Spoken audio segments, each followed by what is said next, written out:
لنگڑی، اس کے ساتھ نکاح کرنا پڑے گا۔ اب آپ تم بتاؤ بھیا کہ کوئی نہ لے مفت میں، ایک تو بھیری اور دوسری گونگی، میری کو تو سنے نہیں، بات کرے تو محبت کا اظہار نہ کر سکے، ہاتھ لونجے روٹی نہ پکا سکے، اور پیر لنگڑے۔ بتائیے یہ تو ایک مصیبت کو بسانا ہے، لیکن تک کہ پھر تو معاف کر دو گے۔ اللہ کو راضی کرنے کے لیے کیا قربانیاں دیتے ہیں۔ اولئک هم الصادقون الا ان اولیاء لا خوف، ان کے بارے میں آیا ہے جناب، ان متقیوں کے بارے میں آیا ہے۔ چنانچہ نکاح کر دی، نکاح کر دی، آپ نے رخصتی کر دی، نکاح خود پڑھا، اس لیے کہ والد اگر نکاح پڑھائے تو افضل ہے۔ آپ نے نکاح پڑھا دی، لیکن آپ دوچے بہت انسان تھے لیا، اور آپ نے رخصتی کر کے مکان دے دیا، اس کے اندر چلے گئے۔ جب وہ اندر گئے، اندر جا کے جب بیوی کا چہرہ دیکھا، واپس لوٹ آئے۔ دیکھیں کیسے اللہ آزماتا ہے، ایک تو جوانی، پھر صحت کا بھڑکنا، اور بیوی کے پاس پہنچنا، اور برسوں کی سفر میں ایک انسان بھوکا ہو تو سب سے بڑی بھوک تو قوت باء ہے۔ بھوک تو آدمی برداشت کر سکتا ہے، لیکن عورت کی تمنا اگر کھڑی ہو تو قوت باء کو مشکل ہے۔ بیت اللہ کے اندر زنا کر لیا ہے، آتا ہے تواریخوں میں، جس کو اللہ نے پتھر کا بنا دیا۔ جی ہاں، یہ ایسا جوش ہوتا ہے کہ انسان ہوش بھی رکھتا ہے کہ باوج یہ بین ہے۔ اس لیے تو صلی اللہ علیہ وسلم باوج کا پردے کرنے کا کہا کہ دیور تو موت ہے۔ صحابہ نے کہا یا رسول اللہ صلی اللہ علیہ وسلم کیا دیور کا پردہ کہا؟ دیور تو موت ہے۔ علماء اس کی تشریح فرماتے، اس کو پتہ ہے کہ بھائی اس وقت کیا ہوگا، غلط نفع اٹھا، اور ہو گئے ہیں بہت سے واقعات۔ چنانچہ واپس لوٹا، لوٹ کر آپ کے سسر کے پاس گئے کہ کیوں گھبرائے ہوئے؟ کہ حضرت معاف کیجیے، یہاں تو کوئی اور ہوتے، آپ نے تو کہا کہ لنجی تھی، بیری تھی، یہاں تو ایک نور ہی بس رہا ہے، آنکھوں میں نور، چہروں پہ نور۔ یہ میری عورت معلوم نہیں ہوتی، اس لیے میں نکل آیا کہ ایک تو پھل کا گناہ ہوا، اور خدا نہ خواستہ کوئی حرکت بیٹھ جائے تو پھر میرا تو بڑا کڑک ہوتا ہے۔ میاں خدا کو نبھانا عجیب بات ہے، عجیب بات ہے۔ بھوک میں ایک پھل کھا لیا تو کس درجے قربانی دے رہے معاف کرنے کے لیے، اور جب چاند سی عورت ملی تو اسے استفادہ اور نفع اٹھانے کے لیے کیسے بھڑک رہے۔ یہ تقویٰ ہے، یہ تقویٰ ہے۔ چنانچہ آپ فرماتے کہ بیٹے، کیونکہ داماد ہوئے نا، یہ میری بیٹی ہے، دیکھ اندھی اس لیے کہ اس نے کبھی پرائے مرد کو نہیں دیکھا، کہ سبحان اللہ، کہ بیری اس لیے کہ غلط بات نہیں سنی، گونگی اس لیے کہ کبھی کسی کی غیبت نہیں کی، اور لنجی اس لیے کہ اس ہاتھ سے کسی کو نقصان نہیں پہنچا، اور لنگڑی اس لیے کہ بے پردہ کبھی باہر نہیں نکلی۔ مبارک ہو، یہ تیری ہی گھر والی ہے۔ الحمدللہ۔ پھر آپ گئے اور اللہ نے آپ کے مدد سے جب بیٹا پیدا کیا، وہ پیران پیر غوث العظم پیدا ہوئے۔ آپ کی والدہ کا نام فاطمہ تھا، آپ حسنی اور حسینی تھے۔ دیا حسنی، یہ جو نانا جان تھے نا، ان کے سسر، یہ بھی سید تھے۔ اللہ اکبر۔ یہ صالح جنگی دوست، یہ بھی سید تھے۔ چنانچہ ایسا نانا، یعنی ایسا سسر، ایسی بیٹی، اور ایسا پرہیزگار مرد مومن، اس سے جو پاک نطفہ قرار پایا، وہ پیران پیر پیدا ہوئے۔ تو دیکھا آپ نے ماشاءاللہ کہ تقوی کا پھل کیا پیدا ہوتا ہے۔ اور ایسی ذات جب الحمدللہ بڑی ہوئی ہے، سن لو، بڑی ہوئی، تو آپ نے 40 اصرف کیے، کیونکہ یہ عجم کی طرف جا رہے تھے۔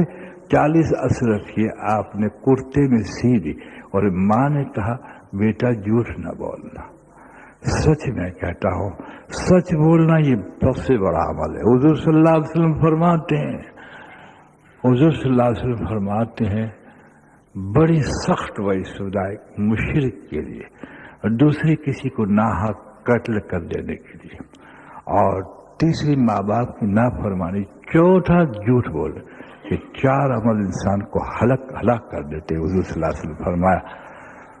چنانچہ وصیت فرمائی، باقی میں باتیں نہیں کرتا اس لیے کہ شاید ذہن میں نہ آئے. مشائخ کی بات مشائخ سمجھ سکتا ہے حضرت. اگر مشائخ کی بات علماء سمجھ جاتے تو فتویٰ کبھی نہ دیتے. چلو بھیا ظاہر کو ایسا ٹوٹتا ہو جو شرک ہو جائے تو چلو بھیا اب منصور کو سولی چڑھا دو، کوئی حرج نہیں، وہ راضی ہے اس میں، کیونکہ پھر تو سب انا الحق کہیں گے، ہے نا.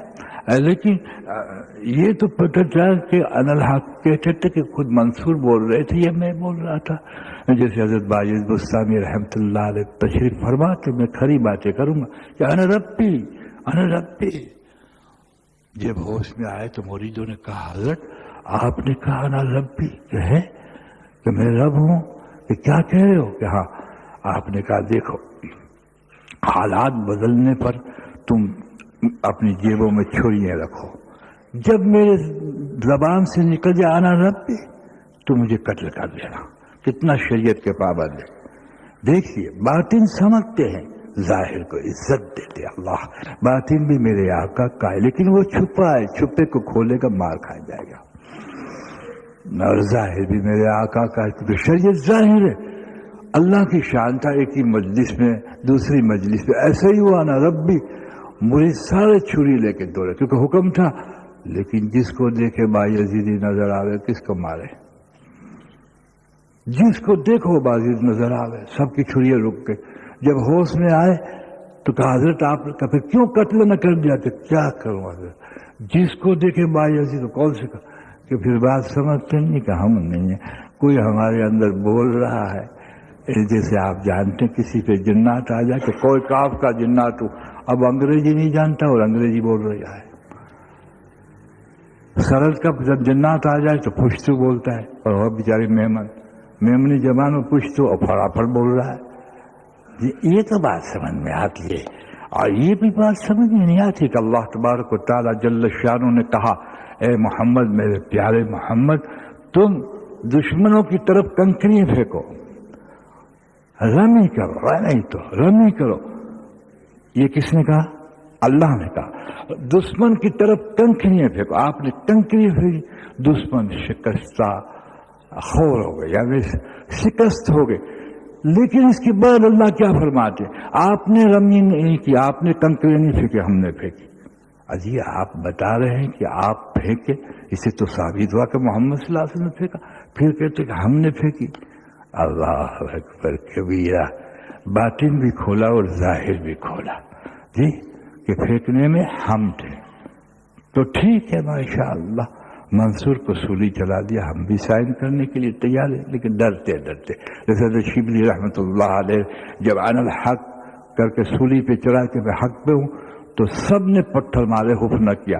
حضرت شبلی رحمۃ اللہ علیہ جنید بغدادی رحمۃ اللہ علیہ کے زمانے میں بڑے اونچے بزرگ بولے ہیں. اللہ اکبر. کسی نے دیکھا حضور صلی اللہ علیہ وسلم آپ کی خواب میں پیشانی چوم رہے ہیں. اللہ اکبر، پیشانی چوم رہے ہیں. تو حضرت کو عرض کیا یا رسول اللہ صلی اللہ علیہ وسلم یہ عالم نہیں ہے. فرمایا 70 سال سے مجھے درود میں اس نے نہیں بھولا، اس نے 70 سال تک درود نہیں بھولا، میں اس کی پیشانی چوم رہا ہوں. اللہ اکبر کبیرہ.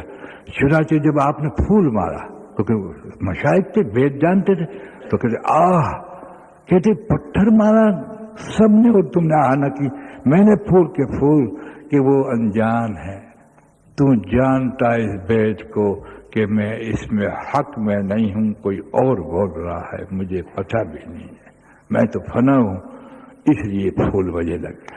بہرحال میں نے متنازع مسئلہ میں نے ایک 2 رخ قائم کیے تاکہ ہم شرک کی طرف بھی نہ جائیں سنو اور کفر کی طرف بھی نہ جائیں. بندہ ہے، یاد رکھیے اللہ اللہ ہے. نبی بھی کوئی یوں نہ سمجھے کہ اللہ ہے، بندہ ہے. توحید ہے، وہ سب سے نرالا ہے، وہ سب سے اعلیٰ ہے، سب سے عرفہ ہے. اول وہی ہے، آخر میں بھی وہی رہے گا.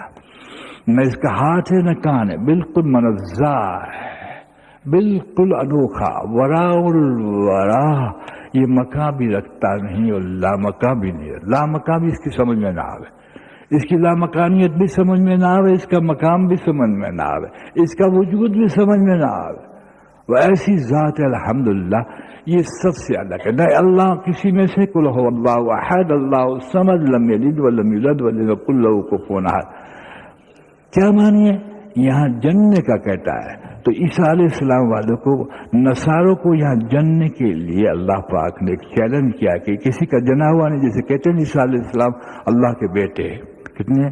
ہمارے تو 3-4 بیٹے، اللہ کا ایک ہی بیٹا ماشاءاللہ. یہ بھی عجیب بات ہے، یہ بھی عجیب بات ہے. اور اللہ رب العزت کا بیٹا کھاوے پیوے پیخانہ کرے، یہ بھی عجیب بات ہے. بھائی نور میں سے تو نور نکلتا ہے اور کبھی نور میں سے کوئی نور پیدا ہی نہیں ہوا. آپ ایک مصنوعی نور لیجیے، سورج میں سے سورج پیدا نہیں ہوا، اس لیے زیرو نہیں ہے نا. زیرو ایک انسان ہے، انسان میں سے انسان نکلتا ہے، جانور میں سے جانور نکلتا ہے، جنات میں سے جنات نکلتا ہے. لیکن آپ کہیے سورج نے کوئی نیا سورج پیدا کیا کہ سورج کو بچہ آ گیا یا چاند کو بچی آ گئی. ایک مردار مثال ہے، لیکن اللہ رب العزت تو نور ہے. تو میں نے کہا کہ دوستو الحمدللہ ایسا ہوتا رہتا ہے. اس لیے 2 باتوں کو میں اڑا دینا چاہتا ہوں، اور یہ ہے کہ جو شرک کا مسئلہ رکھتے ہیں جس میں حضور اللہ رب العزت کے ساتھ شرک ہو جائے اور بندے کو ہم مقام بنا دیں، یہ بہت خطرہ ہے. یاد رکھیے توحید کی تعریف کرتے ہوئے رسالت نہ گر جائے، یہ سنبھالنا ہوتا ہے. رسالت کی محبت میں توحید پر زد نہ پڑ جائے، یہ بہت ضروری ہے.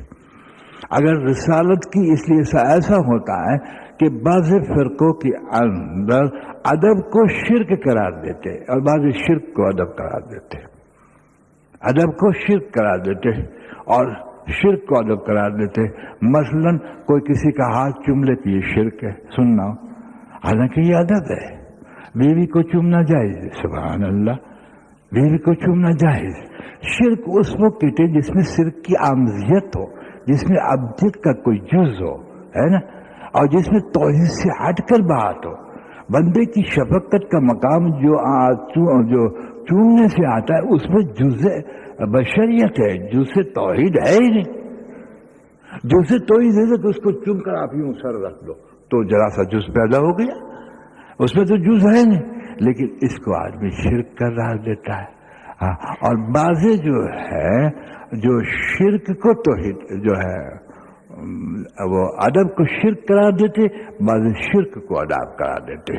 یہ دونوں فرقے بڑے خطرے میں. توحید کو اپنے مقام میں رکھنا یعنی اللہ کی تعریف میں بڑھ جاؤ، لیکن حد سے بڑھ کر توحید کی حدود سے بڑھ کر رسالت کی توہین کر بیٹھو کہ اللہ کی تعریف میں سرکار کی توہین ہو جائے، بڑا خطرہ ہے. اور یہ نزاکت پہلو ہے. اس طرح حضور کی تعریف میں حضور کو اتنا بڑھا دو کہ اللہ کی ہمسر ہو جائے، وہ بھی جہنمی ہے.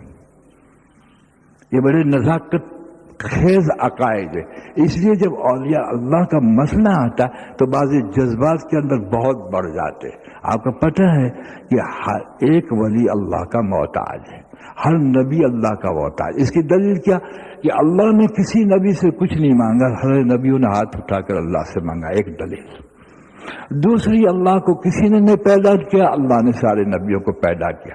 پیدا کر کے پرورش بھی اس کی بچپن ہی اس کو سنبھالا، جوانی اس کو دی، علم اس کو دیا، حفاظت کلیتاً بشریت کے خاکے کی پرورش اللہ رب العزت. اس لیے بالکل اللہ الگ ہو جاتے اور بندہ الگ ہو جاتا ہے، اس میں ہمسری کرنا خطرناک. لیکن جو عزت اور اکرام اور درجات جو قرآن نے دیے اس کو نہ نبھایا دوستو تو بھی خطرہ ہوتا ہے. چنانچہ میں آپ سے عرض کروں کہ یہ ذات پیدا ہوئی کون؟ پیرانے پیر. جب ماشاءاللہ آپ نے سفر کیا تو ڈاکو راستے میں مل گئے. تو یہ چھوٹی عمر کے تھے، یعنی لڑکپن تھا، اس لیے کہ طالب علم ہو کے جا رہے تھے. تو سب کو جب لوٹ لیا تو ایک ڈاکو سردار کہتا ہے اس جوان کو پوچھو کہ اس کے پاس ہے. تو اس نے کہا کہ بیٹا تیرے پاس کچھ ہے؟ کہا ہاں 40 اشرفی میری ماں نے سی دی ہے. وہ حیران ہو گئی، یار سب تو چھپاوے جھوٹ بولے، یہ کوئی عجیب لڑکا ہے کہ تو ایسا کیوں کرتے؟ کہ میری ماں نے چلتے وقت کہا تھا بیٹا جھوٹ نہ بولنا. وہ سارے کے سارے ابتدائی منزل میں ڈاکو تائب ہو گئے، اللہ سے توبہ کر لیا، مسلمان بن. یہ پہلا آپ کا کرشمہ جو اللہ نے آپ کو عزت عطا فرمائی. اس کے بعد ماشاءاللہ آپ تعلیم کے لیے بیٹھے. اب آپ کی تعلیم اور مجاہد. ہر ایک پیران پیر بننا چاہتا ہے.